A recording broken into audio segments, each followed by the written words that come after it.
Puro check-in, ganyan. Opo. You're earning na sa showbiz. Humihingi ka pa ba ng baon sa tatay mo? Oh, hindi. Actually, may incentive nga kami sa bahay eh. Oh.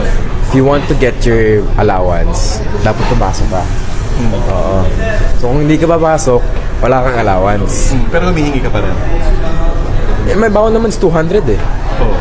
So, Ate, napaka-candid mo. Kinukwento mo. I'm sorry. Okay nga yun. Nakaka-save ka doon sa 200 a day. Oo, okay na yun. Okay na yun. I mean, my car naman papunta eh. I won't pay for the commute. Then my school's food for lunch, that's like 65 pesos to 85 pesos Okay na depending yun. on the meal. Kasi may meat siya. Kung may meat, mas expensive. Kung noodles, mas cheap, diba? It's too big. Okay na. Kaya pang Starbucks.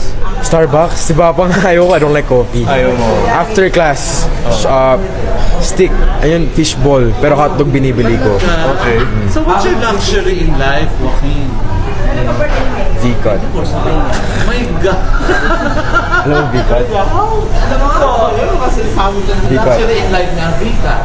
Alam nila, V-cut. Oo, Anak ka V-cut. ng mayor.